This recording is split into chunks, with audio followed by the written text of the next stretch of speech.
Muy buen día, muy buena tarde, muy buena noche, estimados estudiantes.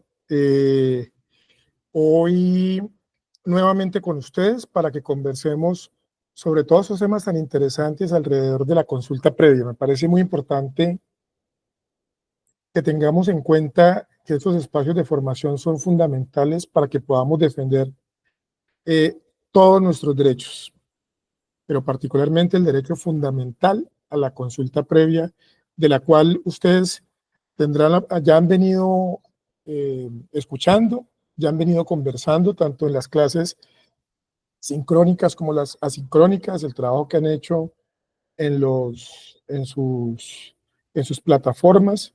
Entonces me da mucho placer volver otra vez. Yo he tenido distintas clases sobre el tema histórico, sobre el tema organizativo, sobre el tema metodológico, y hoy voy a hacer un contexto que les va a ayudar a ustedes a entender cómo se inserta este mecanismo en el bloque de constitucionalidad. Van a tener otra clase con otro profesor, en donde ya se van a, retomando estos elementos, van a ver todo el tema jurisprudencial y el tema de experiencia. Es decir, que estas dos clases se van a complementar, no las sientan como repetidas.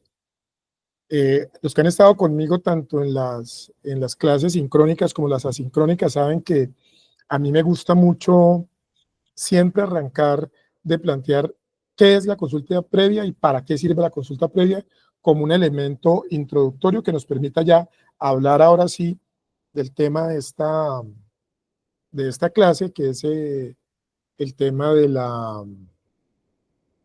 el tema específicamente de bloque de constitucionalidad. Eso es muy importante por la fuerza que le da a todo este proceso organizativo, a este proceso formativo. Entonces nosotros vamos a, esta clase tiene ese poder, por un lado. Por otro lado, si ustedes me lo permiten, y ya sea que se presente esta clase antes que la de jurisprudencia o la de jurisprudencia antes que esta, no importa, pero sí quiero anunciarles que vamos a trabajar un tema que forma parte de bloque de constitucionalidad, pero que además está muy vinculado con los temas de consulta previa, y es el acuerdo de Escazú. Yo había manifestado al coordinador del diplomado que me parecía muy importante que esto se trabajara. Es probable que lo hayan trabajado con otros profesores, pero lo que sí es seguro es que ustedes han trabajado todo el tema de los derechos humanos, derechos humanos, económicos, sociales, culturales, ambientales, aunque entendamos que los derechos ambientales cada vez ganan fuerza como derechos fundamentales. Entonces, ahí yo quisiera sacar un espacio para trabajar el tema específicamente del convenio de Escazú, que el año pasado apenas fue adoptado a través de una ley por el Congreso Nacional y que, como les digo, está totalmente relacionado con estos temas de consulta previa y todo y los dos juntos forman parte del bloque de constitucionalidad. Para los que apenas tienen la oportunidad de escucharme y de interactuar conmigo, les cuento que mi nombre es Miller Machado Mosquera, yo soy trabajador social, soy magíster en políticas públicas y estoy adelantando estudios de un doctorado en humanidades y estudios sociales de América Latina. Formo parte del proceso de comunidades negras, soy profesor de la Universidad del Valle, en la Facultad de Salud, en la Facultad de Ciencias de la Administración, y actualmente con el Instituto de Paz desarrollo un proyecto sobre consulta previa que lo estamos haciendo directamente con la dirección de la Autoridad Nacional de Consulta Previa del Ministerio del Interior.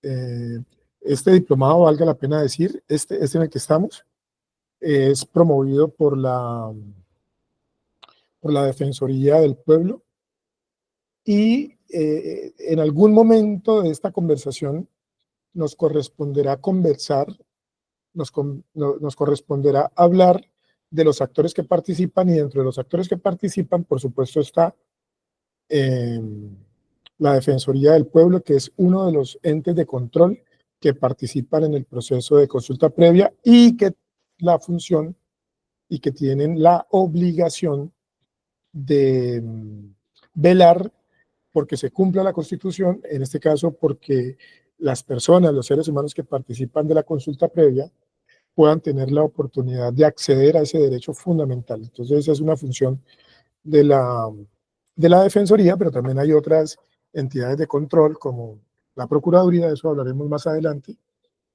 Y me parece muy importante este tema del bloque de constitucionalidad, y como les decía, vamos a tocar otros temas de consulta previa, pero me interesa mucho que hablemos, entre otras cosas, del tema específicamente de los actores que participan en la consulta previa. Eh, para llegar al estatus de bloque de constitucionalidad se surtió un proceso del cual vamos a hablar ahora rápidamente. Ahí no me voy a detener, porque en la clase que ya les estoy referenciando se va a trabajar, pero sí quiero hacer un contexto de cómo aparece en términos históricos el convenio 169 de 1989, que después es adoptado a través de la ley 21 de 1991 por el Estado colombiano, constituyendo bloque de constitucionalidad. Y después hay unas normas que se van desarrollando en el marco de la Constitución que le van a dar un marco jurídico a, a la consulta previa. Y hago estas referencias en esta introducción porque todos los actores que participamos de la consulta previa, las organizaciones sociales, las comunidades indígenas, negras, afrocolombianas, raizales y palenqueras, los RUM, y en el mundo cualquier tipo de población étnica que participe, lo hace en el contexto de bloque de constitucionalidad. Entonces los actores que están allí, del Estado y de la sociedad civil, de las organizaciones sociales, todos estamos como bajo bajo esa, bajo ese manto constitucional, por decirlo de alguna manera. En otras clases, si me han escuchado, yo he tratado de plantear que es muy importante entender desde la pirámide de Kelsen, plantear esa jerarquía de las normas, desde el convenio 169 que entra el bloque de constitucionalidad, la constitución del 91, las leyes y las normas para comunidades indígenas y para comunidades negras, pero después hay una serie de normatividades, de reglas, de leyes, de decretos, de guías, de procedimientos que están en este marco y que, digámoslo así, son de obligatorio cumplimiento. Entonces, cuando uno va bajando de jerarquía en la pirámide de Kelsen, se van a encontrar otras normas más operativas, otras normas de otro índole, que sí o sí forman parte de ese bloque de constitucionalidad. Entonces, lo primero que vamos a hacer ahorita, vamos a hacer una pequeña introducción sobre el tema del acuerdo de Escazú. Después de que escuchen esta primera parte del acuerdo de Escazú, vamos a hacer un pequeño break, y en ese pequeño break van a pensar ustedes la relación que existe, esa es una pregunta para que la vayan pensando y la vayan trabajando en la plataforma, la relación que existe desde la perspectiva del bloque de constitucionalidad, la consulta previa y el acuerdo de Escazú. Entonces, voy a proyectar para que podamos ver este interesante documento que, para efectos metodológicos y para efectos pedagógicos, lo vamos a ver por algunos pedacitos para que nos quede muy claro, y sobre todo para poder hacer ese link, esa conexión necesaria con consulta previa. Entonces nos vamos con esta presentación. ratificación del Acuerdo de Escazú en el primer debate del nuevo periodo legislativo del Congreso fue aprobado por la Cámara de Representantes después de que el anterior Congreso lo aplazara varias veces, tardando más de 700 días desde que el expresidente Iván Duque pidió tramitarlo. Aunque su ratificación es reciente, el 22 de agosto el Ministerio de Ambiente anunció la creación de un plan de emergencia para la protección de defensores ambientales, explicando que se trataba del inicio de la implementación de Escazú. Sin embargo, desde su paso por el Congreso, ha generado varias polémicas en algunos sectores políticos y también ha sido celebrado por algunos otros. ¿Por qué es tan importante el acuerdo de Escazú para Colombia? ¿Qué implica?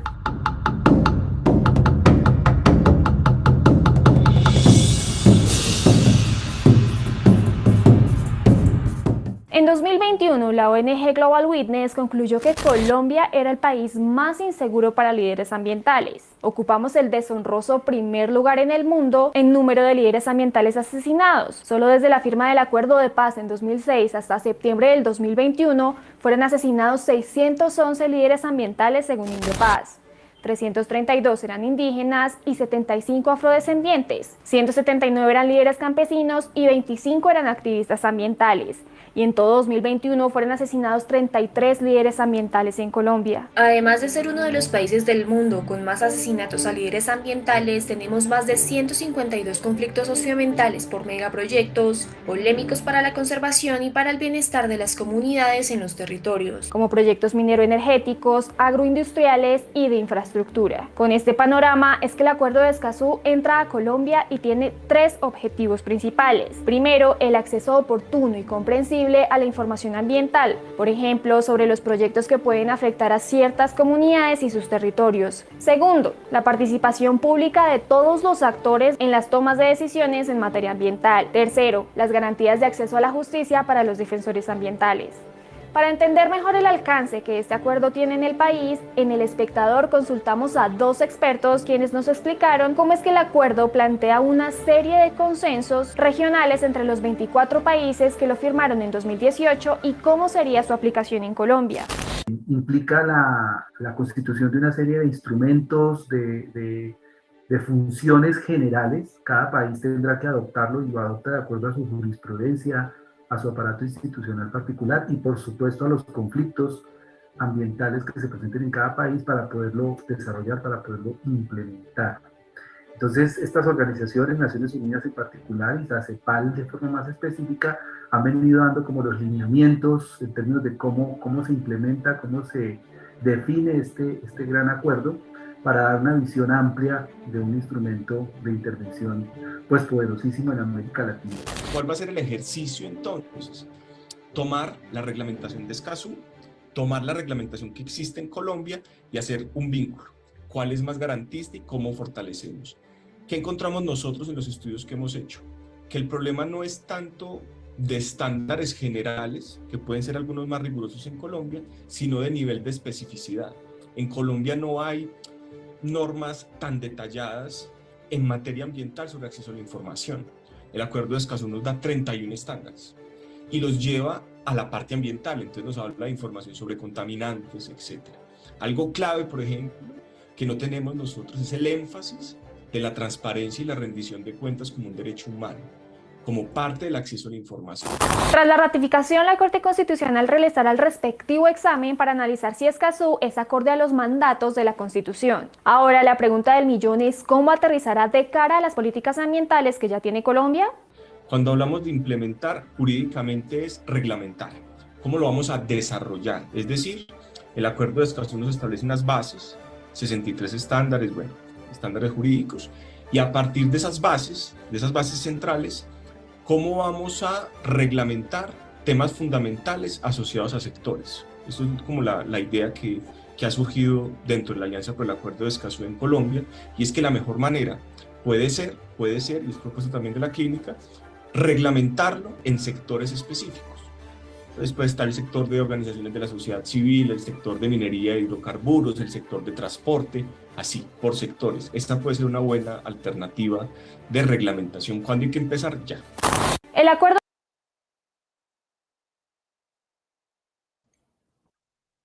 Como ustedes pueden observar, mis queridos amigos, El acuerdo de Escazú, ahorita vamos a mirar otros fragmentos, vamos a mirar otros videos también para contextualizarnos. Lo clave aquí, al igual que el convenio 169, es la dimensión que tiene como de bloque de constitucionalidad, es decir, que es de obligatorio cumplimiento, primero. Segundo, como lo dijeron los profes que participan en este video de El Espectador, se puede observar claramente que hay unos estándares internacionales que son de obligatorio cumplimiento, pero que es la Corte Constitucional, en ese momentico la Corte todavía no había validado, ya lo validó, pero el que ya la Corte le dé, por decir algo, su bendición, para decirlo de manera coloquial, pero cuando la Corte lo asume, ya ahora sí formalmente forma parte de todo el bloque de constitucionalidad. Muy bien, pero no nos olvidemos de una cosa que es muy importante en términos de las conquistas que hemos tenido de todos estos instrumentos y particularmente el instrumento de la consulta previa. No sé si les llama la atención la introducción del video, la introducción de esta información tan importante, y es que somos el país en el mundo en donde más líderes ambientales han perdido la vida. Es decir, ser ambientalista, ser militante de los derechos ambientales nos pone en altísimo riesgo. Y eso tiene todo el sentido del mundo. Ya lo sabemos por qué. Tiene todo el sentido del mundo. Porque lo que está en juego en nuestros territorios, por el lado de las multinacionales, en algunas ocasiones incluso de algunos actores estatales y por supuesto de actores ilegales, es miles y miles y miles de millones de dólares en recursos naturales que están en nuestros territorios ancestrales, tanto de comunidades indígenas como de comunidades negras, afrocolombianas, raizales y palenqueras. Ahí hay todo un botín que está en juego. Pero por el lado de las comunidades lo que está en juego no es eso. Primero porque las comunidades no están viendo el territorio como un recurso, lo están viendo como una parte de sí. O sea, es constitutivo de la gente, es constitutivo de los pueblos indígenas y de las comunidades negras. Entonces ahí hay una relación distinta porque es el territorio donde viven y perviven.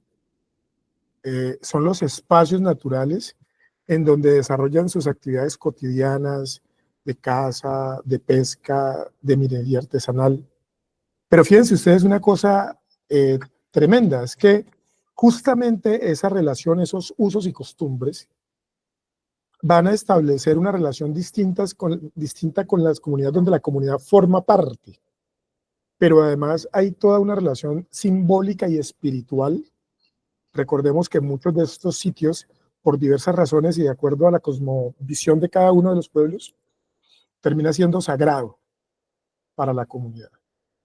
Entonces, el tema no se resuelve solamente con el asunto, llamémoslo así, el asunto de la tierra. De hecho, no le llamamos tierra, le llamamos territorio. O el asunto del recurso hídrico. No, es un conjunto que va a conducir a una relación muy, muy profunda. Entonces, por eso la consulta previa es un diálogo intercultural, porque hay unas personas que tienen una perspectiva del territorio y otras personas que tienen otra perspectiva. Y un elemento clave que ha planteado el convenio 169 es el respeto a las culturas, el respeto a los puntos de vista. Entonces, un proceso de alfabetización cultural que tienen que sufrir las entidades promotoras de los proyectos, obras, actividades o actos legislativos que afecten a las comunidades pasa por eso, por entender y por comprender y por respetar cómo se construyen esas culturas.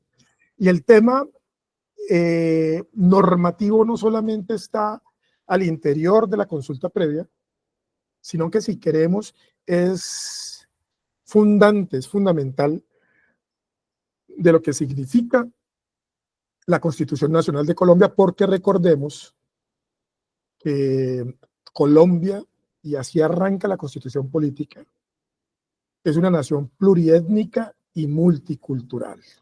Ahí está haciendo un planteamiento de entrada muy fuerte, y es un llamamiento, es un llamado a todos los actores, como lo planteaba el profesor del video que acabamos de observar, es un llamamiento a todos los actores a acatar esos preceptos constitucionales. Entonces, ninguna ley está por debajo de la constitución política de los países y particularmente de la constitución política del 91 en el caso de Colombia. Entonces, es muy importante que partamos desde allá. Ahorita lo vamos a ver en una diapositiva, porque a veces se cree que solo el bloque de constitucional lo constituye estos dos instrumentos que hemos visto, que es el convenio 169 de la OIT y por otro lado el acuerdo de Escazú, que recientemente, apenas el año pasado, ha sido adoptado por parte del gobierno nacional, sino que eso se refuerza, pero desde el 91, estamos hablando hace 33 años, hay un cambio radical entre la Constitución del 86 y la Constitución del 91 en línea del reconocimiento de esos derechos. Entonces, yo me voy a permitir a presentarles algo que nos puede ayudar a ubicarnos, y luego de que miremos esta diapositiva, los quiero invitar a que pensemos en el tema del bloque de constitucionalidad, pero en un contexto histórico y cultural. Ya van a ver por qué. Permítanme, yo voy a proyectar.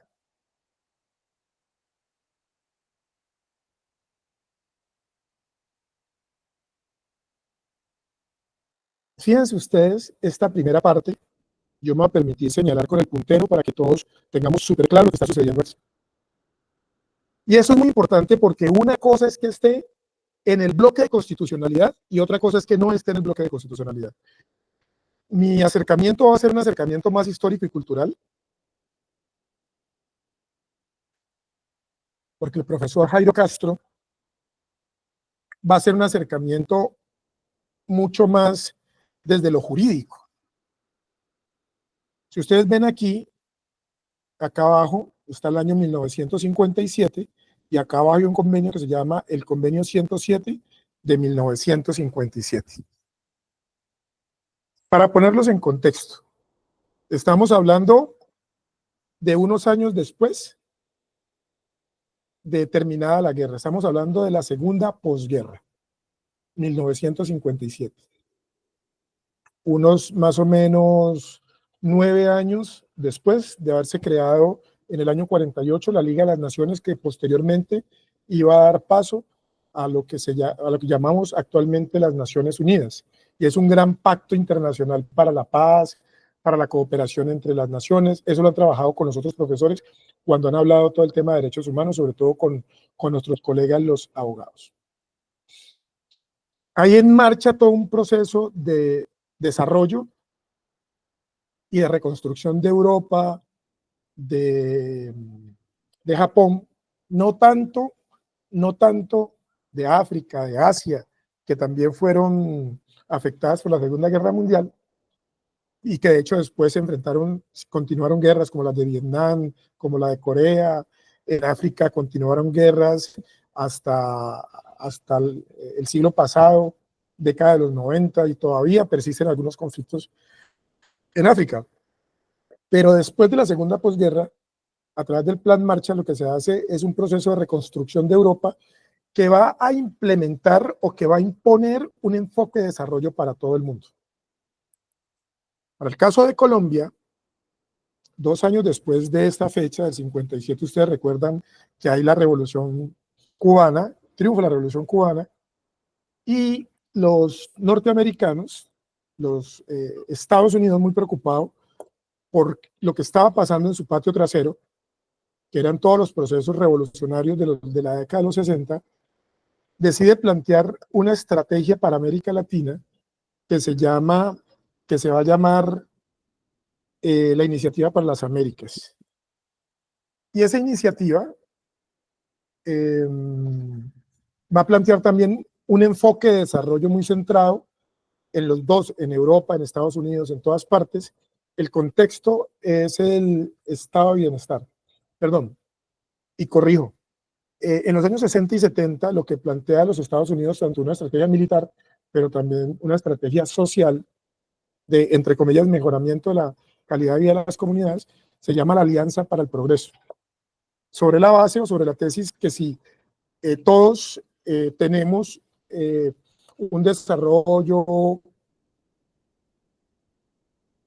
para las revoluciones que venían en marcha. Entonces, ojo, no nos perdamos, 1957, 1959, década de los 60, arranca el estado de bienestar en Europa y en Estados Unidos, en Colombia y en América Latina, yo diría que es un estado benefactor. Pero todo esto se da en el contexto de lo que yo he denominado el desarrollismo. El desarrollismo, es decir, realmente lo que había no era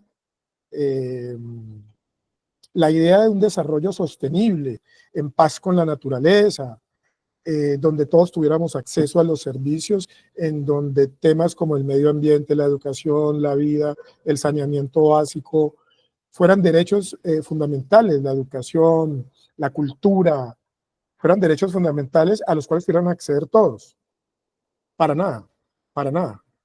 Lo que se pretendía en ese momento, y ojo, aquí viene el convenio 107 del 57, es básicamente, escúchenme bien, básicamente lo que se nos va a venir es una suerte de planteamiento en el que se va a asimilar, en donde se pretende, y la idea, ingenua o no, que las comunidades indígenas y tribales, dentro de las cuales están las comunidades negras, afrodescendientes, raizales y palenqueras, se vincularan y se integraran, en la palabra, al modelo económico que estaba en desarrollo, que ya se había implementado, ya se había consolidado desde finales del siglo XIX en Europa, que es el capitalismo a través de la revolución industrial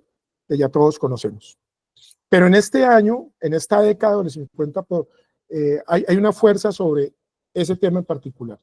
Entonces, ese convenio, que no forma parte de nuestro bloque de constitucionalidad, en términos de enfoque, tenía ese enfoque, la asimilación, la integración de las culturas al modelo económico preponderante. En ese proceso, en estas décadas, cuando llegamos a la década de los 80, 60, 70 y 80, 3 décadas después, la OIT, preocupada, de acuerdo a su misión, la Organización Internacional del Trabajo, preocupada como debe ser, porque le corresponde justamente, comienza a pensar en todos los abusos y en todas las vejaciones que tienen las comunidades étnicas en el contexto de lo laboral. Incluso se comienza a preguntar cómo se dan los procesos de producción. Se comienza a preguntar cómo se da el proceso de transformación de los recursos que existen en los territorios de comunidades indígenas, de comunidades negras, afrocolombianas, raizales y palenqueras. ¿Cómo se da ese proceso? ¿Cómo se está dando ese proceso? Y ahí se encuentra con un elemento que es muy importante, y es que son procesos muy distintos a lo que el modelo económico está planteando, que es un modelo económico centrado en el consumo, en la deforestación. Es un modelo que la naturaleza no es la naturaleza, no forma parte de sí de la sociedad, sino que es un recurso, hay que sacarle y sacarle y sacarle todo lo que tenga para generar todos nuestros productos, todo lo que necesitamos como para vivir en un contexto en donde el desarrollo también plantea la tecnología, plantea las grandes ciudades y que comienzan a jalar mucho los recursos que se necesitan para que estas sociedades, sobre todo las urbanas, puedan funcionar. Entonces necesitan grandes cantidades de madera, grandes cantidades de agua, grandes cantidades de materia prima, grandes cantidades de cualquier cantidad, grandes cantidades de minerales, oro, grandes cantidades de hidrocarburos, que no solamente va a llevar a la contaminación de las ciudades, sino que también va a llevar a que vamos a los ecosistemas y extraigamos de allá todos esos recursos con las implicaciones que esto tiene. Entonces, esta parte, este elemento es muy importante porque la OIT lo que va a pensarse es ese proceso y va a plantear en 1989 el convenio 169. Y ese convenio 69, ¿qué plantea? Básicamente, vamos a devolvernos un poquito, perdón, no vamos a devolvernos, vamos a mirar acá, vamos a concentrarnos acá en el convenio, después nos vamos a devolver un poco. Fíjense lo que yo les decía ahorita, va a plantear este elemento clave de la consulta previa, que está referido a los pueblos indígenas y tribales. Siempre que escuchemos la palabra tribal, estamos hablando de las comunidades étnicas. Entonces, en los tribales, además de los indígenas, entran las comunidades negras, palenqueras, afrocolombianas y raizales. Y lo que va a plantear básicamente es que hay que consultarles cualquier medida que los afecte. Y voy a leer textualmente acá abajo. Se basa en el respeto, ya lo había comentado, de las culturas y estilos de vida de los pueblos indígenas y tribales y reconoce su derecho a definir sus propias prioridades para el desarrollo. Esto va a ser muy importante. Ojo, el mismo bloque de constitucionalidad en el que está el convenio 169 está planteando un elemento clave, un elemento fundamental. Está planteando la autodeterminación de las comunidades frente al modelo de desarrollo y qué prioridades tienen. Vamos a hacer unas exploraciones y unas explotaciones de nuestros recursos a niveles industriales y comerciales o lo vamos a hacer a niveles comunitarios y familiares. Eso lo definen las mismas organizaciones étnicas, indígenas, tribales. Esto, mis queridos amigos, es fundamental. Esto es definitivo para entender toda esta dinámica que hemos venido trabajando. Pero devolvámonos acá, que aquí estábamos en un momento clave, y es que en el 91, justo en el contexto, permítame, vuelvo otra vez en el contexto de la constitución política, se adopta el convenio, por tanto queda establecido en el bloque de constitucionalidad.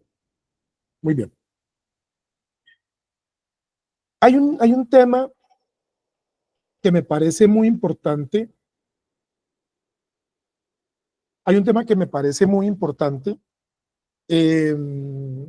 Y que quiero señalar de manera contundente y quiero recordar, más que señalar, quisiera recordar, y es los tres elementos, porque recuerden que estamos haciendo una conexión con Escazú.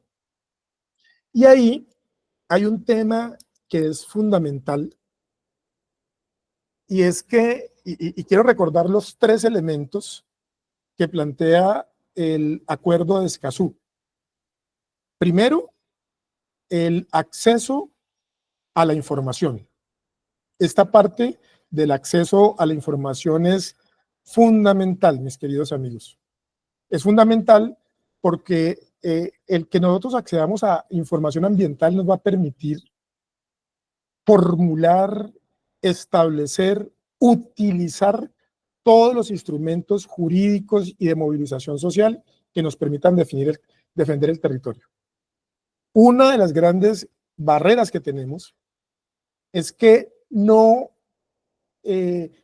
por parte de algunas instituciones públicas y privadas, hay una restricción a la información. De hecho, cuando se dan los procesos de consulta previa, fíjense cómo tiene relaciones Cazú con consulta previa. Cuando se dan los procesos de consulta previa, casi siempre la gran sacrificada es justamente la información. Se da incompleta, no se puede acceder muchas veces a información desagregada, a información detallada, y eso por supuesto que va a afectar la manera como nosotros podemos acceder o exigir nuestros derechos. El segundo elemento que plantea Escazú, que además tiene que ver con algo que vamos a retomar ahora, es la participación activa de todos los actores. Eso me parece un elemento clave, determinante, fundamental. Y es que, porque durante estos 30, 40 años que hemos venido haciendo consultas previas, cada vez se limita más la participación. De hecho, una de las características de la consulta previa es la participación efectiva de todos los actores. Entonces, Escazú va a decir, ojo, vamos a garantizar la participación de todos los actores. Y un tercer elemento que es fundamental, por Dios, que además ya me confundí, yo no sé si poner primero un video de los indígenas, a propósito de los compañeros indígenas y compañeras indígenas que nos están acompañando en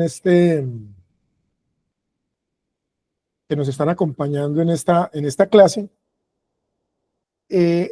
porque son las personas, los seres humanos, los que terminan en el medio y los que terminan sacrificados. Entonces, el tercer elemento de Escazú es la defensa de los líderes.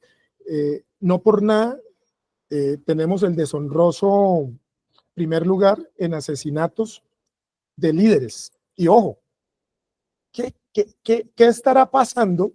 Que fíjense que a partir de la firma del acuerdo de paz desde el 2016 a la fecha se incrementa ese penoso y ese vergonzoso indicador de muertes de líderes sociales, de líderes ambientalistas, de activistas ambientalistas. Y hay de todo, ¿no? Hay indígenas, hay académicos, como ustedes pudieron ver en la primera parte del... Entonces, fíjense cómo se articulan estos dos mecanismos, pero además los dos forman parte del bloque de constitucionalidad que esperemos, como lo decía el último profesor que intervino, el profesor de la Universidad de los Andes, creo, la idea es que se pueda reglamentar, él hablaba de implementar, pero que se pueda reglamentar de manera que podamos, ojo, oído a esto, que podamos tener instrumentos muchos más concretos en los territorios, porque ustedes saben que ni este gobierno, que tiene toda la voluntad, ni los gobiernos anteriores han logrado detener ese fenómeno de la persecución, amenaza y asesinato de los líderes sociales.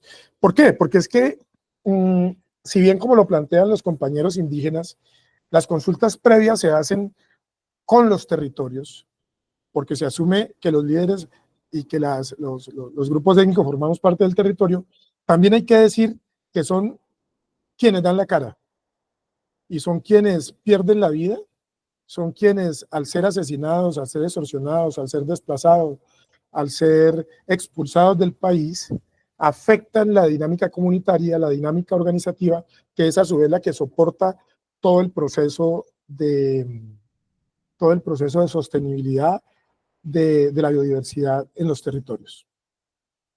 Vamos a retomar Escazú, porque yo les dije que vamos a estarnos moviendo entre Escazú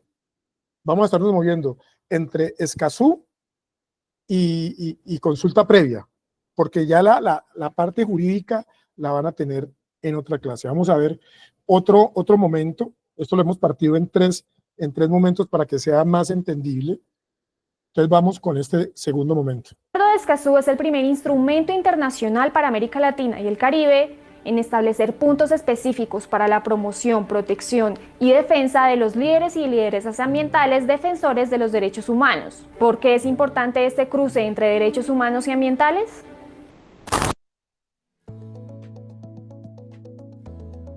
Como decimos, con ojos cerrados. Con los ojos cerrados. Realmente con los ojos cerrados. Con los ojos cerrados. Los que hemos estudiado derechos humanos, el derecho en general y más aún la protección ambiental, nos hemos preguntado siempre y casi que siempre hemos obtenido la misma respuesta de que es evidente la relación entre los derechos humanos y la protección ambiental. Sin embargo, hace muy poco se dio ese reconocimiento oficial entre ese vínculo y en esencia tiene que ver con algo clave y fundamental y central, por supuesto, para la conversación. Y es que la crisis o emergencia climática y ecológica tiene o pone en riesgo la garantía de todos los derechos humanos, no solamente el derecho a un ambiente sano, sino de todos los derechos humanos en general. La principal amenaza, la emergencia climática, para la garantía de derechos humanos. ¿Y esto por qué se da? Porque los efectos desproporcionados de esa crisis, de esa emergencia climática, afectan aún más a las comunidades que han sido tradicionalmente empobrecidas y marginadas. Entonces, en nuestro país, altamente inequitativo, empobrecido, estas comunidades invisibles o invisibilizadas, mejor dicho, pues son las que más sufren los efectos de la emergencia climática y ecológica.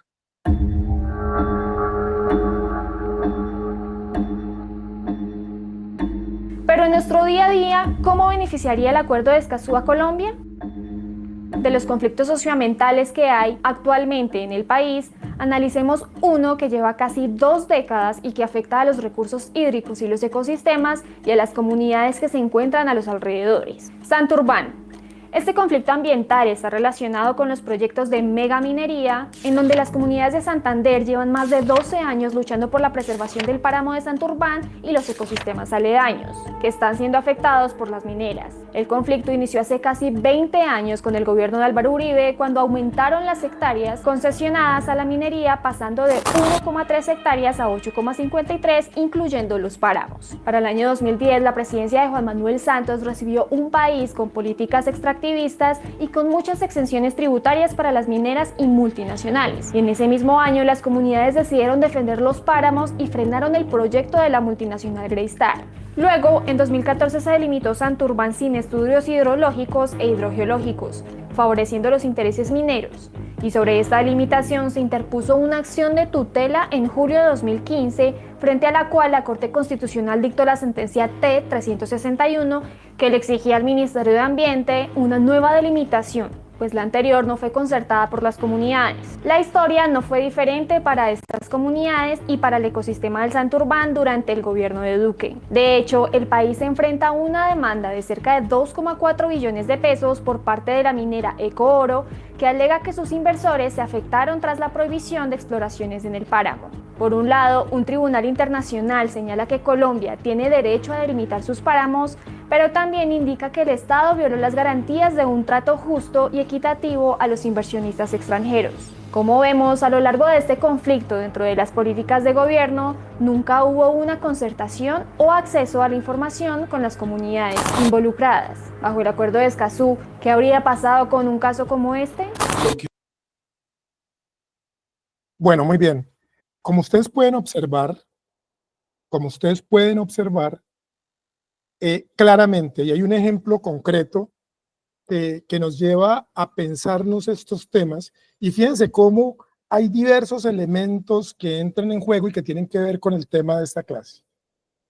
Primer elemento es justamente que la mayoría de los que me están escuchando en ese momento, de los estudiantes que están en el curso, muchos de los cuales son activistas ambientalistas, que pertenecen a organizaciones étnico-territoriales, que pertenecen a consejos comunitarios, a cabildos, que viven en resguardos, que viven en consejos comunitarios, que son funcionarios de la Defensoría del Pueblo o de otros organismos del Estado. Sabemos que permanentemente nuestra vida está en peligro porque lo que está en juego, y como lo plantea la presentadora, son los recursos multimillonarios. O sea, ahí lo que hubo, la negociación que hubo con los gobiernos anteriores, es una negociación para acabar con un ecosistema que es estratégico para la vida de todos y de todas. Acabar con ese ecosistema. Esa era la consigna, esa era la idea. ¿Para qué? Para irse por esos metales preciosos. Entonces, lo que no se dice ahí, y entonces ella aparece de manera muy diplomática, pero como que algo así como que también tienen ellos derechos porque se han creado se habían establecido unos contratos entre el Estado colombiano y las multinacionales. Pues no, en la sentencia T-361 la Corte Constitucional vuelve y pone desde la perspectiva constitucional un elemento que es clave, que es la consulta con las comunidades, porque todos los negocios se hacen entre los estados y las grandes multinacionales, que en últimas terminan siendo lo mismo, porque los que mandan son realmente las multinacionales y los bancos, y no realmente las comunidades. Resulta que se establecen esos convenios, ¿y qué pasa con la comunidad? Entonces, lo que va a decir la Corte Constitucional a través de la 361, de la T solita, de la sentencia, es que tiene que ser consultadas las comunidades. Cuando yo pienso en las comunidades y en el territorio, entonces me voy directamente y digo, ahí hay unas cabezas de las comunidades con las cuales yo debo conversar, en este caso, las instancias del gobierno que participaron de la celebración de esos contratos leoninos, que entregaban toda el agua, todo el recurso de la fuente hídrica, de una de las más importantes de este país, a unas multinacionales para que arrasaran con ella y sacaran todo el oro. Pone en riesgo entonces ¿a quién? A los líderes, que son ustedes, que son quienes están en los territorios con todos esos recursos, que hay normativas de bloque de constitucionalidad, pero que hay otras normas, tanto ordinarias como estatutarias, que nos dan herramientas, que nos dan dientes para poder defender los derechos de las comunidades. Entonces, fíjense ustedes ese elemento. Y cierro esta parte, porque vamos a seguir, ya no vamos a mirar ese video, sino que justamente ese video lo vamos a terminar porque el tema de Escazú es fundamental, y yo me propongo es hacer una socialización del mismo en este diplomado para que todo lo conozcamos, pero además que todo lo difundamos, porque las dos cosas van absolutamente conectadas. Y porque al perseguir, al amenazar, al desplazar, al asesinar a los líderes, lo que se hace, como bien lo plantea el profesor de la Universidad de los Andes, es desarticular toda la dinámica comunitaria, debilitar la dinámica y la organización comunitaria, de manera que sea mucho más fácil que se impongan los megaproyectos en zonas estratégicas de biodiversidad en este país. Entonces, si ven cómo todo va articulado, y ya lo habíamos hablado, vamos a mirar, vamos a continuar en esta reflexión en la que estamos acá, con la que iniciamos, y que yo quisiera que le diéramos continuidad, porque vamos a ir mirando este tema, y luego comienza a aparecer una serie de normatividad. Esa sentencia unificadora 39 es muy importante, porque lo que va a hacer, así como hay esta sentencia, también está la ley 70 del 93 de comunidades negras, y hay toda una normatividad que se va a dar entre el 90 y hasta nuestros días. En este año hay unas 4 o 5 sentencias de la Corte Constitucional. Esa es una presentación particularmente para comunidades indígenas. Me disculpan, pero yo tengo claro el panorama, así que no se preocupen, sino que esta presentación la tengo fresquita porque en estos días hice una clase en Caldono, y entonces Caldona es comunidad indígena, comunidad NASA, entonces llevé esta presentación. Pero ahí en este contexto, permítanme nuevamente, pongo mi puntero, en este contexto entre el año 90 en adelante se comienza a dar toda una reglamentación para la defensa de los derechos de las comunidades a través de la reglamentación de esa cosa grandota que se llama consulta previa. Hay una cosa antes de que avancemos que me gustaría comentarles, es el tema de lo que sucedió posterior a la ley 70. Fíjense, entre el 91 y el 97, 98, año 2000, o sea, en la última década pasaron cosas interesantes. En 1993 aparece la ley 99 del 93, Escazú. Recuerden, ¿qué nos está diciendo Escazú? Una cosa clave de Escazú es los derechos ambientales, está metiendo esa categoría. Entonces, la ley 99 del 93 nos va a meter en esa línea. Y en ese mismo año está la ley 70 de comunidades negras, y después viene una sentencia de la Corte Constitucional unificadora de los derechos fundamentales de la comunidad indígena, en donde, por supuesto, está también el derecho a defender su territorio, a preservar su identidad, su integridad física, lo que ya habíamos planteado en las otras diapositivas que hemos venido trabajando. De ahí en adelante se da un mundo de directivas, de guías que van a llevar a que la consulta previa termine siendo no un trámite burocrático, no señor, termina siendo es un proceso social, un proceso de concertación, un proceso de diálogo y de mediación cultural entre las comunidades y quienes quieren intervenir en el territorio. Eso es fundamental. Entonces tenemos todas las directivas, la directiva 01 del 2010, tenemos la directiva presidencial número 13, número 10 del 2013, y después la directiva presidencial número 0820. Esas directivas, las que ustedes ven aquí en naranja, lo que van a hacer es, bueno, cómo amarramos y cómo cogemos eso y lo llevamos a la práctica. Hay una cosa que fue de muchísima discusión y de muchísima controversia entre nosotros, las comunidades negras y las comunidades indígenas, cuando se planteaba en alguna de las directivas, la directiva presidencial número 10 del 13, había un procedimiento como de certificación en donde el Ministerio del Interior certificaba si había o no había comunidad étnica en el sitio donde se va a desarrollar el proyecto, la obra o la actividad, o que podía eventualmente afectar una medida legislativa. Pues fíjense que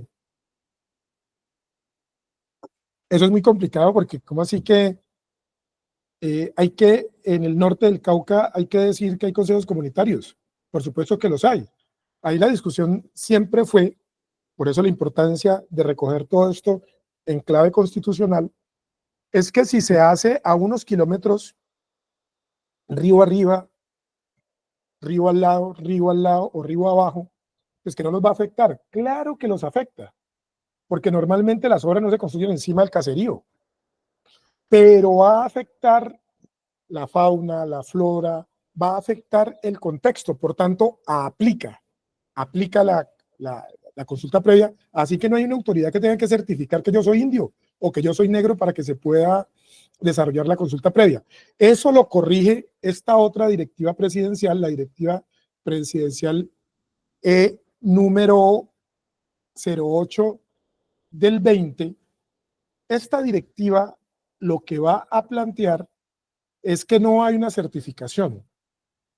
Lo que va a haber es una determinación de procedencia. ¿Esto qué significa? Si procede o no procede. Porque recuerden que de todas maneras este tipo de ejercicios tienen también límites, como todo en la vida, tiene también límites. Entonces hay que hacer esa reflexión. Yo ya en otras clases sincrónicas y asincrónicas he venido trabajando las etapas de la consulta previa, y una parte muy importante de la consulta previa es esta de de la definición o la determinación de la procedencia, y de ahí en adelante se viene que también se hace con las comunidades, y lo hace y está en cabeza del Ministerio del Interior de la Dirección de Comunidades, perdón, de la Dirección de la Autoridad Nacional de Consulta Previa. Entonces ellos son los encargados de hacer todo ese proceso que normalmente está amparado en la Constitución y la ley. Por eso me salté esta partecita en el 2019 a través de los decretos 2353 y el decreto 2354 del 2019 se crea la Autoridad Nacional de Consulta Previa, la dirección de la Autoridad Nacional de Consulta Previa. Bueno, esa es otra historia porque veníamos de tiempo atrás con una cantidad de cosas que no se habían hecho bien, pero miren dónde estamos ya. Estamos en la directiva presidencial que plantea esa parte, que precisa las funciones también de la dirección, que precisa la metodología. Entonces, que da un marco metodológico y de implementación del proceso muy interesante. Por eso yo sigo insistiendo para los funcionarios que están acá, los funcionarios que han tomado este diplomado, los de la Defensoría del Pueblo, pero además, casi que saco los de la Defensoría del Pueblo porque sé por las conversaciones que hemos tenido en las clases sincrónicas que tienen un alto compromiso social. Muy bien.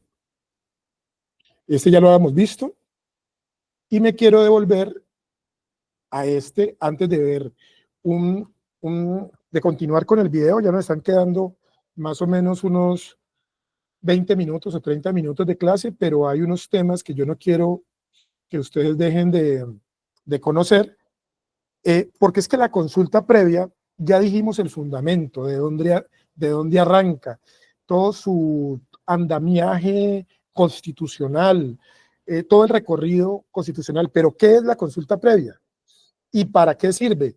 Es ante todo un diálogo cultural, un diálogo intercultural.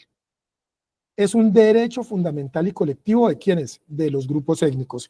Esto es muy importante que lo tengamos en cuenta, mis queridos amigos, porque esto va a marcar una pauta clave, una pauta muy importante, porque cuando a uno a veces le pregunta a algunos funcionarios o incluso algunos líderes, algunos académicos incluso, que qué es la consulta previa, a veces hay unas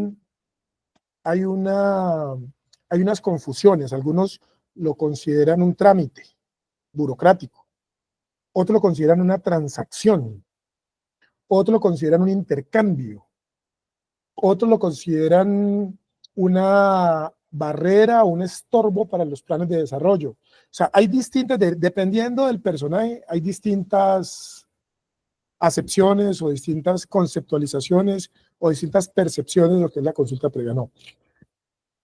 En esencia, la consulta previa es un derecho fundamental. Y ahí tiene que ver el objetivo de esta clase, que tiene que ver con el bloque constitucional. Es un derecho fundamental referido a los grupos étnicos, no a las empresas. Ahí por ahí este año salió, se los quedo debiendo, aunque yo creo que ustedes lo van a ver con el profesor, con uno de los profesores, con el profesor Alexis Alegría. Van a ver que una empresa interpone un recurso ante la Corte Constitucional pidiendo la consulta previa como un derecho de la empresa. No, la empresa, muchas empresas moviéndose en el derecho privado tienen su derecho privado, con el derecho público también tienen derecho, así como decía la señora, ellos tienen derecho a demandar al Estado, porque si se estableció un contrato, pues se supone que hay que honrar la palabra y que hay que ejecutar el contrato. Pero bueno, lo que quiero referirme, lo que quiero decir en este punto es que es un derecho fundamental y colectivo referido a los grupos étnicos y cuyo corazón es el diálogo intercultural. Fíjense qué cosa tan bonita, el diálogo intercultural. ¿Qué significa el diálogo intercultural? Ya lo había mencionado, pero recuerden que lo quiero mencionar desde la perspectiva histórica desde la perspectiva sociológica, desde la perspectiva pedagógica, desde la perspectiva política, pero también desde la perspectiva normativa.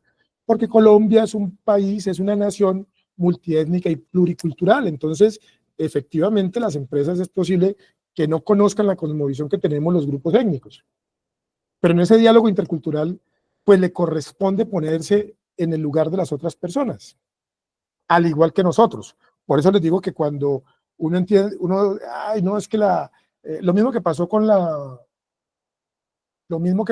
tutela, ¿no? Es que hay que reglamentar la tutela, hay que quitarle, porque es que la tutela va a quebrar el sistema de salud. No, lo que hay que mejorar es el sistema de salud, lo que hay que mejorar es la corrupción, pero usted no me puede quitar la tutela, que es un instrumento ganado por las luchas de los trabajadores de la salud, de la sociedad, que es un elemento constitucional, que es un derecho constitucional, que es un derecho fundamental, que es un instrumento que me ayuda a defender esos otros derechos. Entonces la solución es quitarla. No, lo mismo pasa con o quitarla o reglamentarla o limitarla o cercenarla, como ustedes quieran. Lo mismo pasa con la consulta previa. Entonces hay unas voces que dicen, eso lo van a ver más desarrollado en la otra clase, que hay que hacer una ley estatutaria, porque si ustedes vieron, no hay una ley ni estatutaria ni ordinaria que regule la consulta previa. Probablemente ahí es mi postura. En otra clase les dejé esa tarea para que abramos el debate si es necesario que haya una ley. Así como estaban pensando en la ley de tutela para meterla en cintura y no cuestionar este sistema de salud, también probablemente lo que quieren es limitar la consulta previa, es adoctrinar la consulta previa para que no siga siendo un instrumento efectivo de protección tanto de los derechos ambientales como de los derechos a la vida y de los líderes ambientales. Ahora ustedes se preguntarán, esa es la primera parte del qué. ¿Para qué? Ya lo miramos. Garantizar la participación real y oportuna y efectiva de las comunidades en el marco de este diálogo, garantizar esa participación en todo aquello que se desarrolle en el territorio y que nos pueda afectar. ¿Con cuál fin? Pues de proteger la integridad física, étnica y cultural, tanto de los territorios y de las personas que están en los territorios, como de los líderes ambientales que están o no están en los territorios. Fíjense aquí, vuelve y juega la articulación con Acuerdo de Escazú, porque lo que necesitamos es que no maten a los líderes sociales, que no los persigan, que no los extraditen, que no los, no, la palabra no es extraditar, que no los desplacen, que no tengan que refugiarse en otros países. Muy bien. Y finalmente, en ese diálogo cultural lo que se pretende es determinar la afectación que va a tener para las comunidades étnicas la implementación de esos proyectos, actividades, programas y demás que se van a llevar adelante. Listo. Ay, Dios mío, el tiempo pasa muy rápido cuando uno está encarretado, y porque yo sé que muchos que están escuchando estas reflexiones seguramente les va a servir mucho para sus procesos organizativos. Lo prometido es deuda. Yo les decía a ustedes que me interesa mucho cuando hablamos de Escazú, cuando hablamos de consulta previa, que miremos ese tema de los seres humanos con las comunidades. Entonces los invito a que revisemos este video a propósito de comunidades indígenas. A mí me gusta estar poniendo ejemplos de comunidades indígenas y de comunidades negras para que haya una suerte de equilibrio en lo que estamos trabajando. Entonces, a ver, vámonos con este.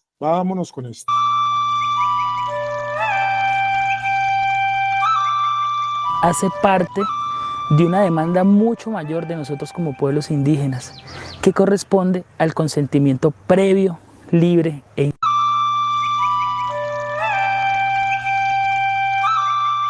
hace parte de una demanda mucho mayor de nosotros como pueblos indígenas, que corresponde al consentimiento previo, libre e informado.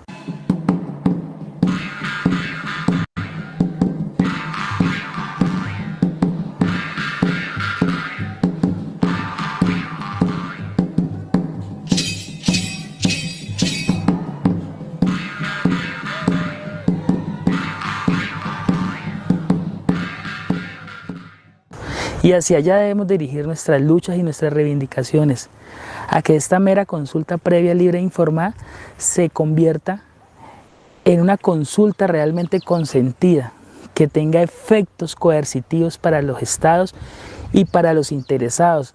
En muchas ocasiones, las multinacionales o empresarios o agentes internacionales que quieran ingresar a nuestro territorio. El otro punto, ya que llegamos al territorio, es cómo deberían hacerse las consultas previas en nuestros territorios.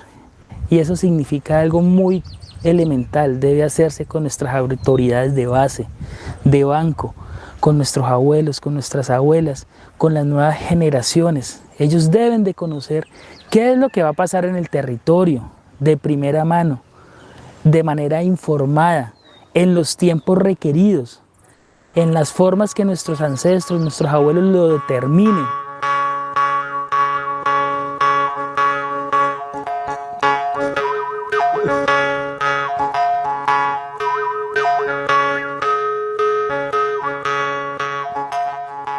Hablar de consulta previa es que antes de se hablase de consulta previa, nosotros teníamos el diálogo con nuestros dioses, con nuestros iras, Razo, Camarón, que son los que ellos nos dan la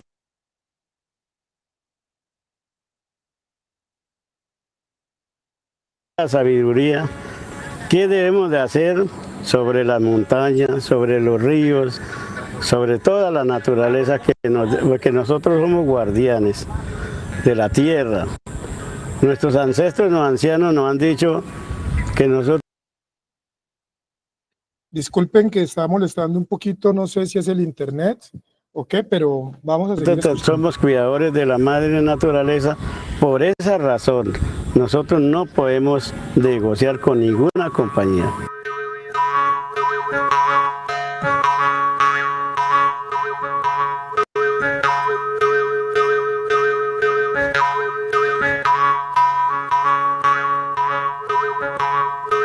Yo creo que la consulta debería proteger eso sin por encima de cualquier otra cosa, porque es el derecho a la vida, el derecho a mantenernos como sociedad, el derecho a que tenemos que todo ese ambiente, lo que llaman ambiente, todos los territorios, todos esos árboles, todos esos ríos, todas esas aguas se mantengan como están.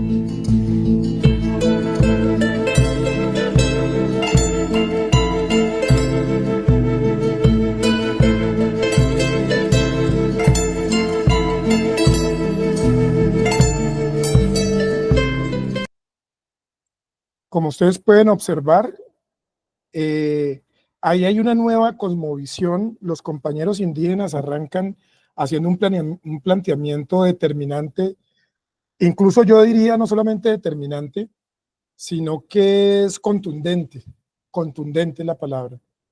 Y es que nadie estaría por encima de la ley. Nadie estaría por encima de la ley, y eso es una cosa fundamental. Es una cosa fundamental que nos ayuda a dar ese contexto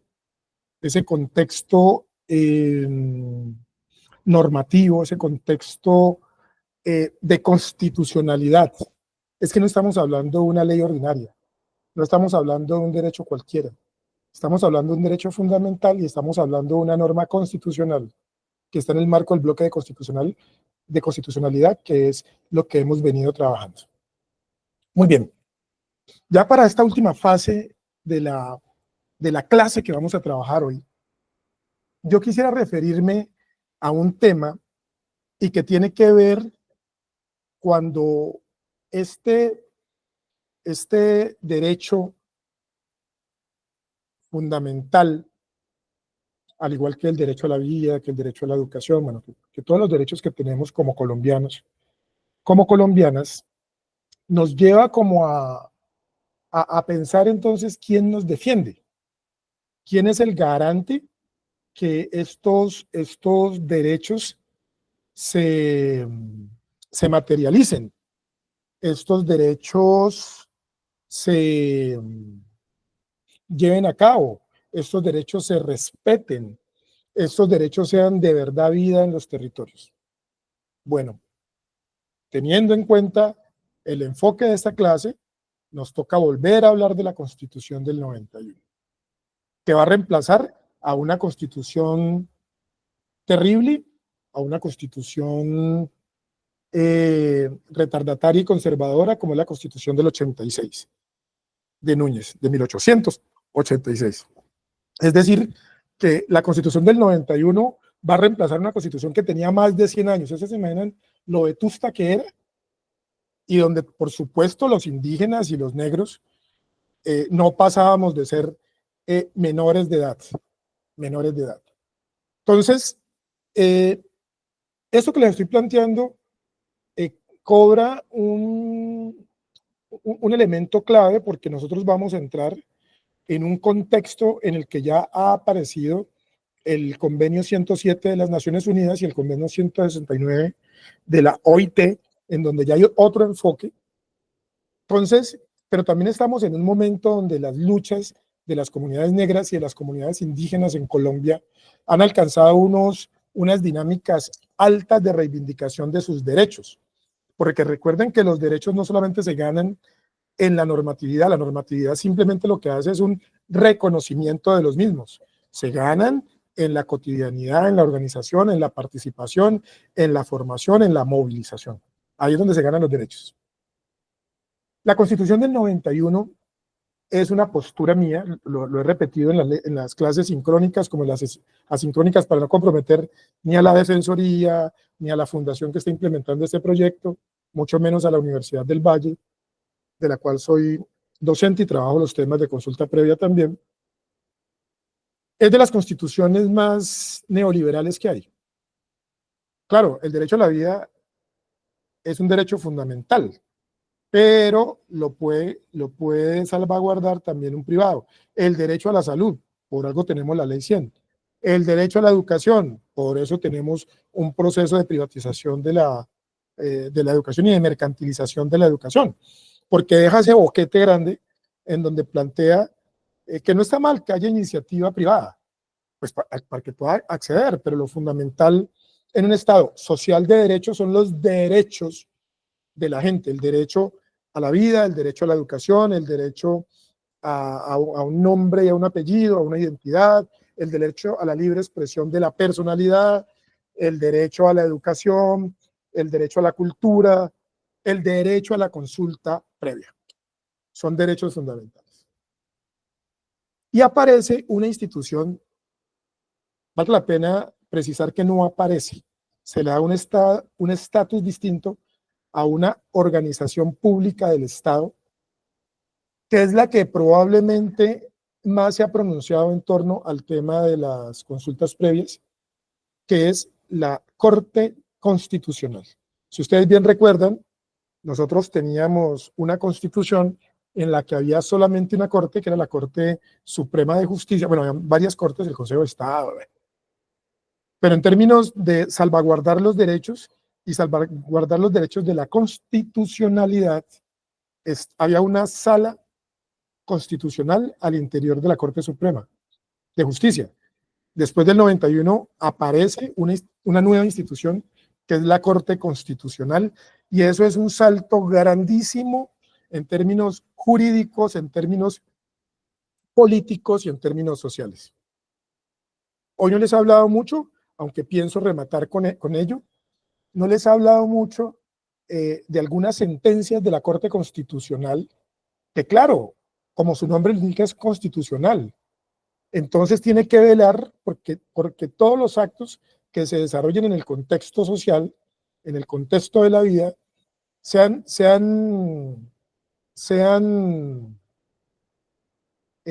en el marco constitucional. Entonces, muchas de las cosas que se han hecho, ahorita voy a hablar de un caso que es referido a un mundo de tiempo, en un mundo de ocasiones, y que incluso algunos de ustedes me han dicho, pero profe, eso ya usted nos contó de ese caso. sino que este caso en particular me parece muy a propósito de esta clase, porque este caso lleva a que se pronuncie la Corte después de haberse pronunciado un par de instancias anteriores. Primero el Tribunal Superior de Bogotá y después la Corte Suprema de Justicia. Y no es la Corte Constitucional que se logra hacer justicia, valga la pena la redundancia. Entonces, sí o sí, ahorita vamos a ver una diapositiva, vamos a leer unos aspectos claves de ese caso, que es el caso Man de Norte. Pero bueno, para cerrar ya este pedazo, que hemos hablado de esa relación entre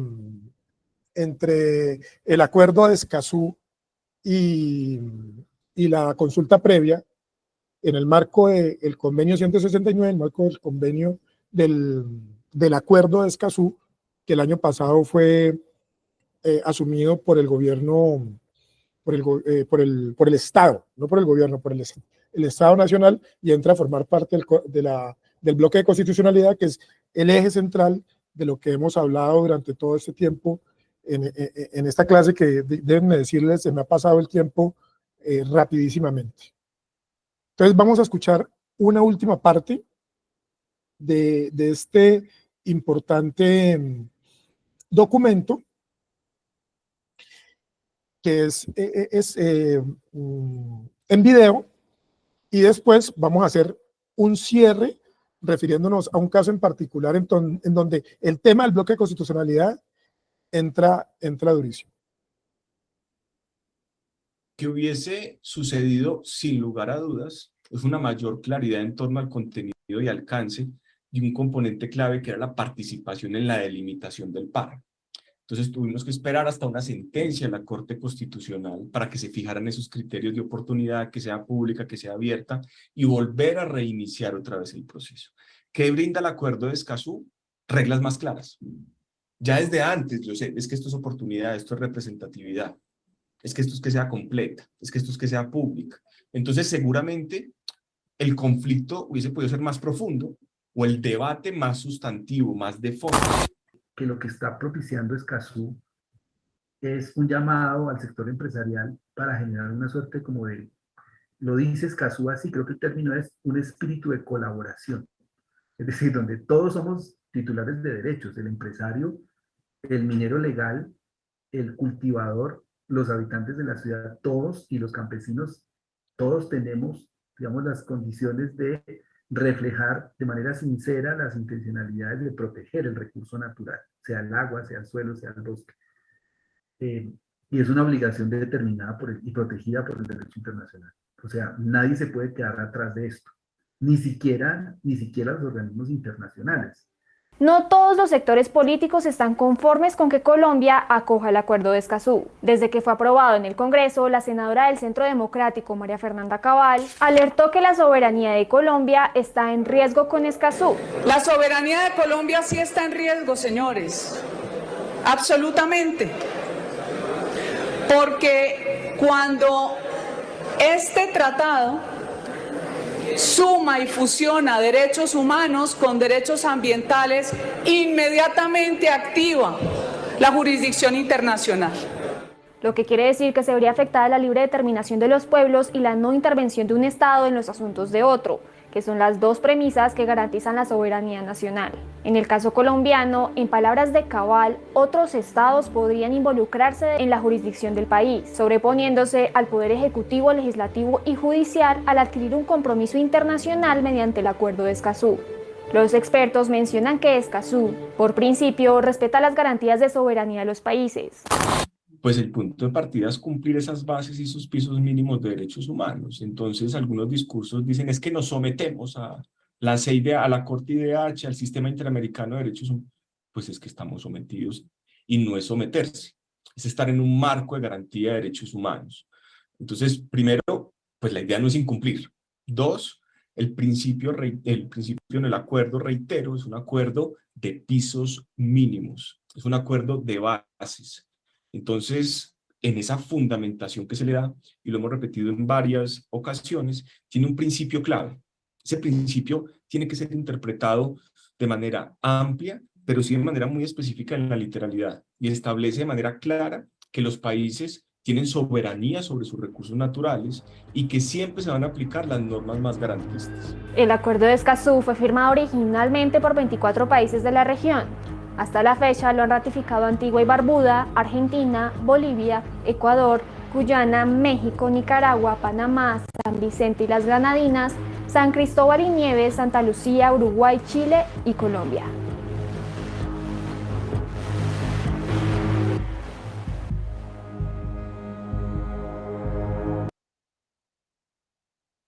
Muy bien. Ustedes han visto, me parece que también el video deja ver, y me parece importante que tengamos ese marco y esa posibilidad de escuchar también a la oposición de este gobierno del cambio en el planteamiento que me parece muy importante, insuficiente por supuesto, pero me parece muy importante y tenemos que tener todos los puntos de vista. Quiero llamar la atención sobre dos elementos que me parecen fundamentales, mis queridos estudiantes, compañeros y colegas. El primero es que efectivamente todo lo que entra el bloque de constitucionalidad está bajo la lupa de la comunidad internacional. Ese es uno de los grandes elementos que le dan piso a los acuerdos que llegan al nivel de constitucionalidad, de bloque de constitucionalidad.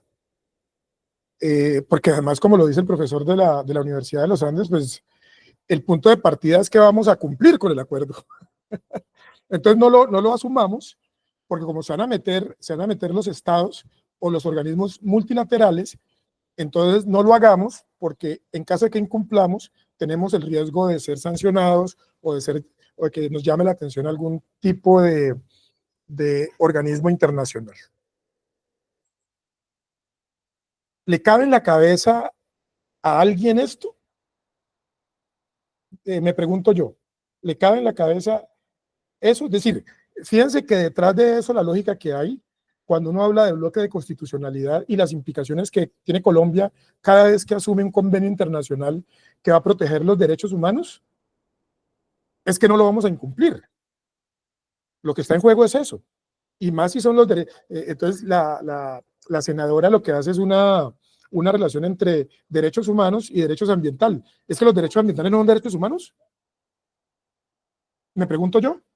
Entonces, no se trata de generar aquí un debate político, pero para efectos pedagógicos y para efectos de orden, llamémoslo así, de orden metodológicos, sí es importante tener esos otros puntos de vista, porque de entrada yo estoy mostrando la posibilidad de definitivamente no asumir los derechos, de no asumir los acuerdos, de no cumplir los acuerdos. Entonces, muy complejo el tema, muy complejo el tema. Muy bien. Entonces, el bloque de constitucionalidad hace justamente referencia a esa posibilidad de que hay una obligatoriedad. En un conversatorio que tuve con estudiantes, que ustedes van a tener la oportunidad también de escucharlo, si es que ya no lo han escuchado, una de las estudiantes me decía una cosa muy interesante cuando yo le hablaba del debido proceso dentro de la normatividad colombiana. Ella decía, no, con los profesores que han trabajado el tema de derechos humanos tenemos la posibilidad también de que si no se nos cumplen nuestros derechos, si no se nos cumplen con los acuerdos establecidos, si no podemos defender nuestros derechos con la reglamentación nacional, tenemos la posibilidad de ir a instancias internacionales. Eso es así. Y con consulta previa y con acuerdo de Escazú, eso es así. Y es así por una razón muy sencilla. Y lo repito y vuelvo a insistir, porque forma parte del bloque de constitucionalidad. Tenemos todo el derecho, todas las posibilidades, todos los instrumentos y todos los mecanismos para escalar. Entonces, esa parte del acuerdo de Escazú yo creo que quedó completamente claro. Yo no quería irme de este diplomado sin plantearlo porque creo que tiene una relación directa con esto que hemos venido conversando.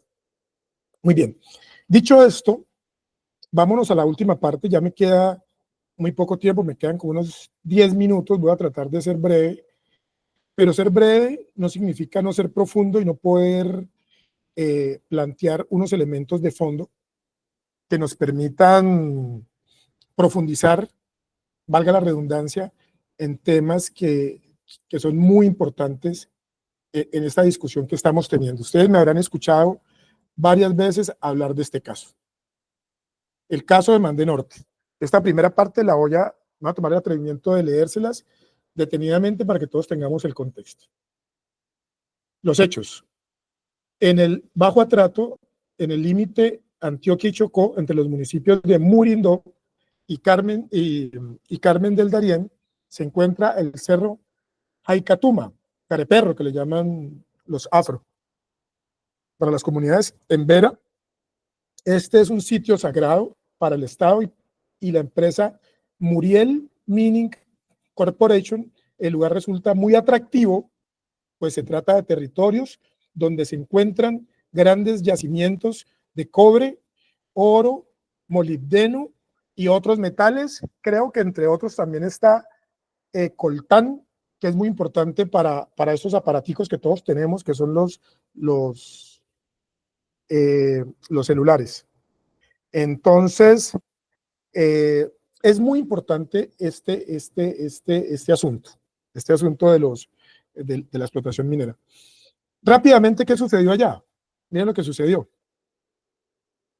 Primero, esta es una región muy complicada porque tiene grupos armados y en el 2004 esta empresa, Muriel Mining Corporation, le pide al Estado colombiano el permiso para explorar y explotar estas minas de metales que tenemos allá.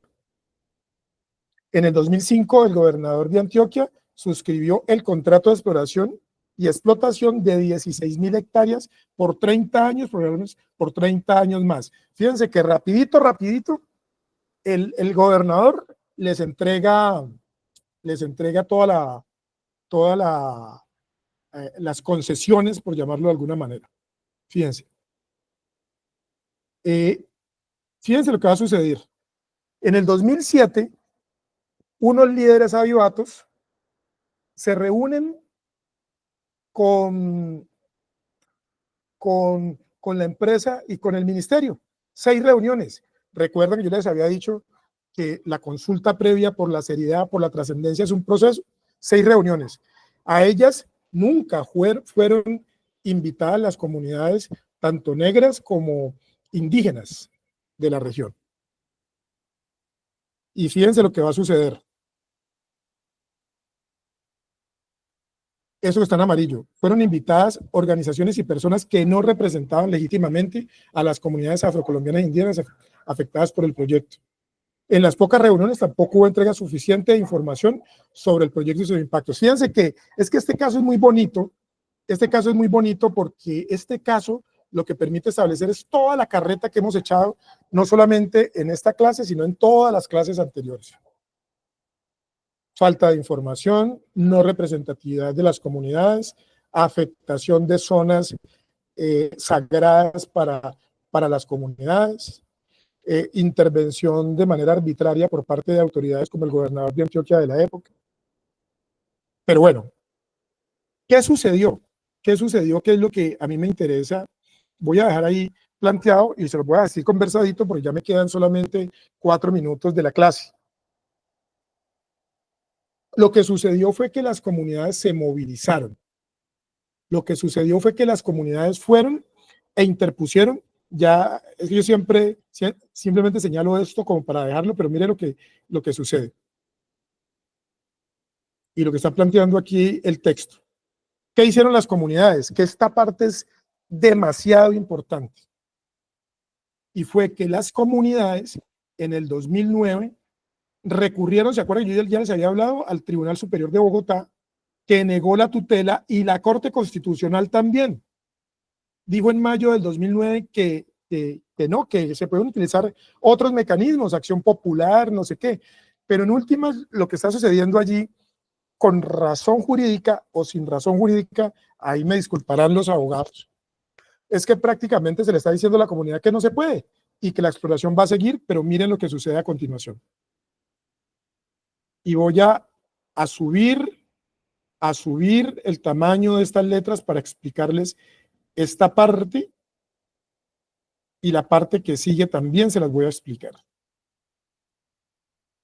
Porque lo que van a hacer las comunidades va a tener un impacto en la Corte Constitucional, de la cual ya hemos hablado. Por favor, apréndanse esa sentencia. Después de que la Corte Suprema de Justicia y el Tribunal Superior de Bogotá no aceptaron el recurso de las comunidades, la Corte Constitucional revisa la tutela y ¿qué dice? Dice varias cosas que están contenidas en esta sentencia que voy aquí a resaltar. La sentencia P769 del 2009. La Corte Constitucional de Colombia ordenó suspender el proyecto e hizo las siguientes consideraciones. Primero, que no hubo consulta previa. No hubo consulta previa. ¿Y por qué no hubo consulta previa? Pues porque no se planteó cómo iba a impactar a las comunidades indígenas y a las comunidades afrocolombianas, a los territorios, esa intervención que iba a hacer la Mining Corporation. La Mining Corporation en llave con el Ministerio del Interior y Justicia de esa época. Por ello ordenó la suspensión del proyecto hasta que se alcanzara el consentimiento libre, previo e informado. Estamos hablando, señores estudiantes, del 2009, porque recuerden que aquí lo que estamos haciendo es un ejercicio de mirar los temas de bloque de constitucionalidad, pero aterrizados. Señaló que la consulta previa debía realizarse previamente a la exploración y no solo a la explotación de recursos. Recordemos que la consulta previa tiene 3 características, que es previa, que es libre y que es informada. Pues no, estos señores en el 2007 entraron con su maquinaria a comenzar a trabajar.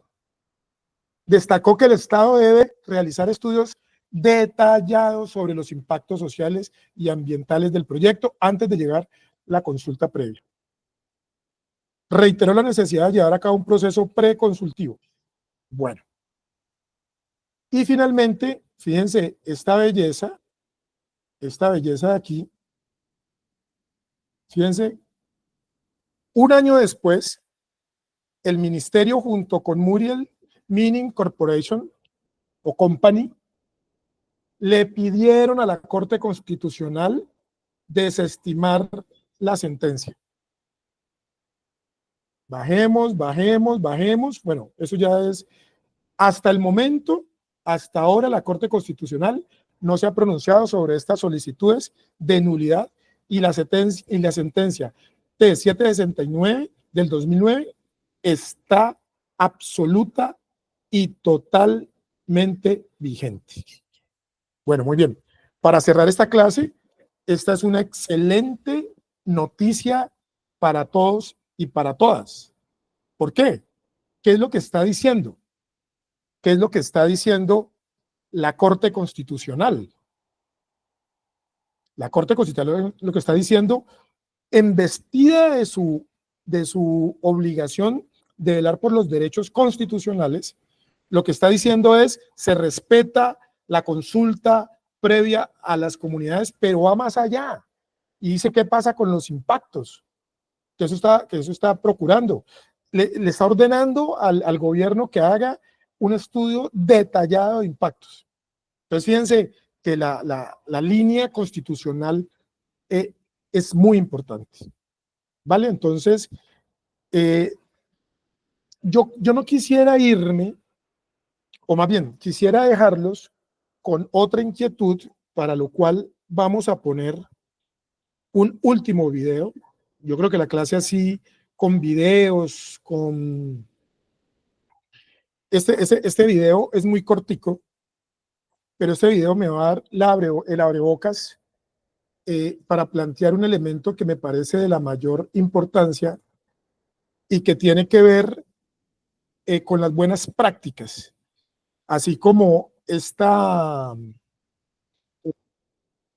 que hemos referenciado es una excelente práctica del proceso organizativo, pero también el resultado. Yo quisiera que revisáramos este último video que se me hace muy interesante como para cerrar esta clase tan importante. Deme un minuto, entonces voy a proyectar el video y luego del video haré algunas conclusiones generales que nos van a permitir irnos como haciendo esas conexiones que desde hace rato les dije que era importante que hiciéramos. Colombia es un país biodiverso rico en fauna y flora. Por otro lado, también es uno de los países más diversos del mundo. Cuenta con pueblos indígenas afrocolombianos, palenqueros, raizales y rum, quienes se encargan de proteger gran parte del territorio colombiano. Debido a toda esta diversidad poblacional, Colombia constitucionalmente se reconoce como un país multiétnico y pluricultural. Los pueblos étnicos cuentan con un derecho fundamental, el derecho a la consulta previa, libre e informada. Pero, ¿qué es eso de la consulta previa? Es un derecho fundamental de los pueblos étnicos que les permite informarse, participar y valorar aquellas iniciativas que pueden interferir sobre sus derechos cuando se toman medidas legislativas y administrativas, o cuando se vaya a realizar algún proyecto, obra o actividad dentro del territorio en el que habitan, respetando así su integridad cultural, social y económica para garantizar el derecho a decidir sus propias prioridades. Quiere decir, el derecho a ser consultados. En otras palabras, nadie entra a mi casa sin consultar. Para entender mejor, veamos un ejemplo sin consulta previa. En este territorio viven comunidades étnicas las cuales conservan las fuentes hídricas, cuidan los bosques y las especies silvestres. Esta empresa se encuentra interesada en extender sus sucursales a esta parte,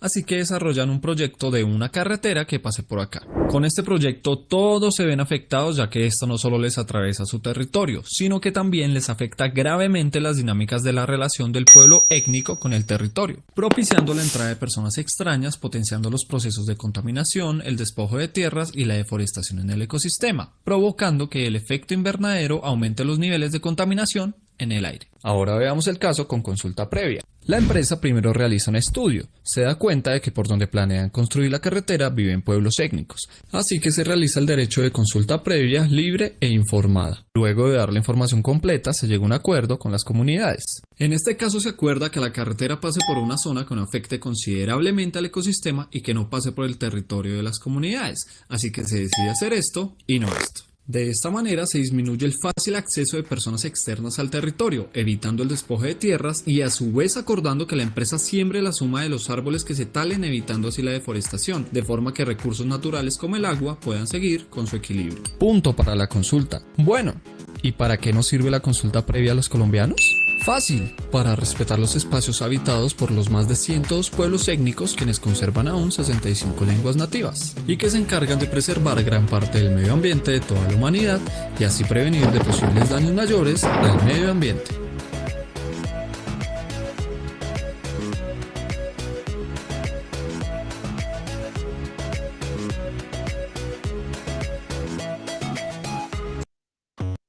Todos estos videos, bueno, a excepción de este, creo, yo voy a hablar con los monitores porque muchos de estos videos que hemos presentado los pueden encontrar en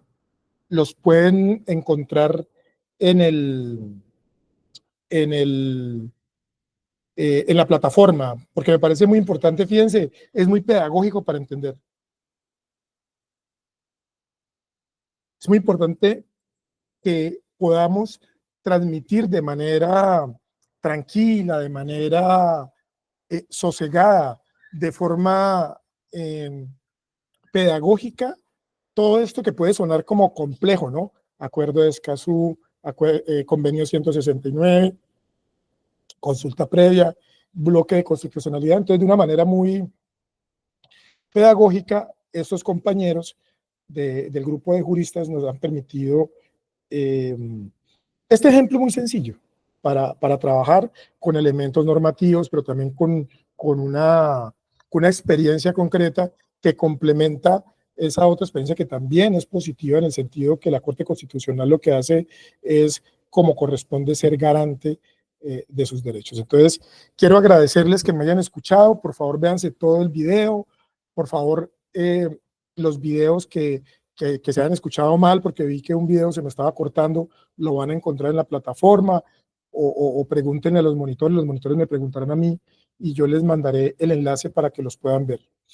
Adicional, quiero agradecerles a que hayan decidido participar y tomar este diplomado. Los quiero invitar a otros ejercicios que está haciendo, en este caso, la Defensoría del Pueblo, pero también el Ministerio del Interior, la Dirección de Comunidades Negras, está haciendo otros ejercicios. Entonces los quiero invitar a que puedan participar de toda esta dinámica.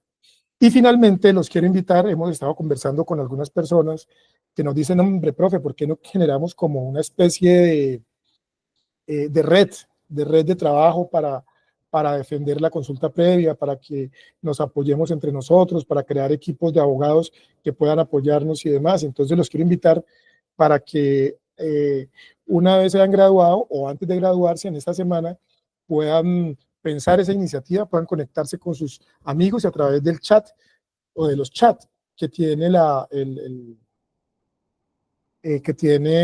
el diplomado, ustedes puedan ir madurando, ir conversando esta iniciativa. Entonces, muy buenas tardes, que tenga un feliz día, una feliz semana, un feliz fin de año. Hasta luego y que estén muy bien.